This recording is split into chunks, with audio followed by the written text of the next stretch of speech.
Noah can be the most caring kid, and then he flips.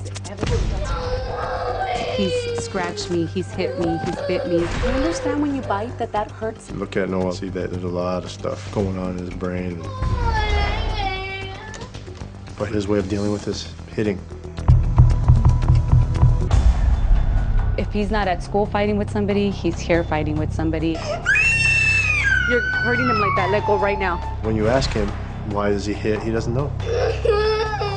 Noah was about 3 when he was diagnosed with ADHD. We started trying different medications. I was for it. My husband wasn't. Every doctor was about, let's try this medication.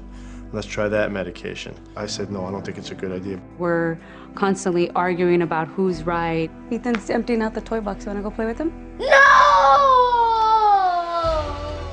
If something out there can help him, then I think we should try. My concern is his long-term effects from a drug that nobody really knows much about.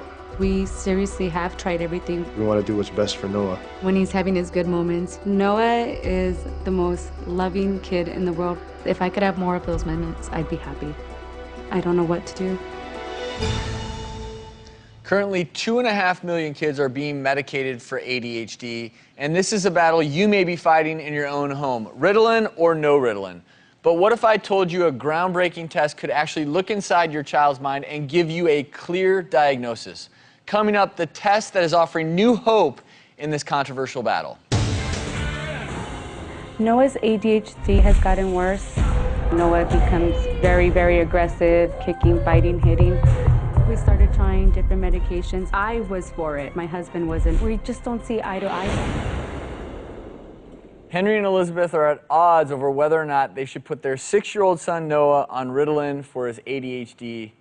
And so, Elizabeth, you say yes, and Henry, you say no. Why that big divide? Noah is like Dr. Jekyll, Mr. Hyde. 2 completely different kids. He's got his really good days, and he's got his horrible, horrible days.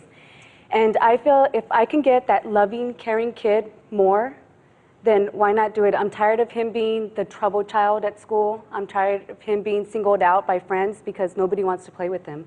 So I feel if it can help, then I'm for it.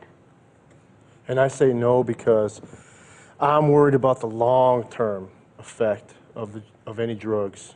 You know, I'm worried about him when he's 15 years old. Is he still going to be addicted to this drug? And a lot of these drugs, they don't know. They say it helps now, but they don't know what's going to happen in the future. Jim, walk us through ADHD. Well, first, we're talking about attention deficit hyperactivity disorder. We're really talking about a collection of traits that a child has. It's part of their temperament. They're essentially born with it. And there's some positives for ADHD. You know, you're creative, you're spontaneous. You can actually have the ability to hyper-focus on things that you find exciting. You know, there's a lot of great men in history that probably had this. Mozart, Edison, Winston Churchill. But there's some negatives that come along with it. There's the selective attention. That's the biggest part of it. If the child doesn't find it exciting, forget it. They're not going to pay attention to it. We're talking about 2 areas in the brain. The area that is involved with attention and the area that involves with impulse control. Both of those areas are kind of asleep. They're not very aroused. And so he doesn't have the ability to control undesirable behavior, and he doesn't have the ability to pay attention as well as other kids. So the distractions and the daydreaming and the acting out and the getting in trouble, those kind of take over. Which is why Ritalin, which is a stimulant in many ways, is ironically used to treat a disorder where oftentimes kids are out of control. How does a medication that's an upper help control hyperactivity? Because you're already hyper, why are you going to give them a But you're trying to stimulant? activate that part of the brain that has impulse control. We have a little graphic that you can see. We're talking about the areas of the brain that are underactive. Those are the ones that are going to give him the attention and going to give him the impulse control. So the rest of his brain is kind of taking over with the daydreaming and everything else. Then the Ritalin comes in, or other medication stimulates it, wakes up those 2 areas of the brain, which gives him better attention and gives him the better ability to kind of hold back on the undesirable behavior. And that's why I want that for Noah. I do, because if it can help him, then... Sure. Well, no one's going to argue that you both want what's best for Noah.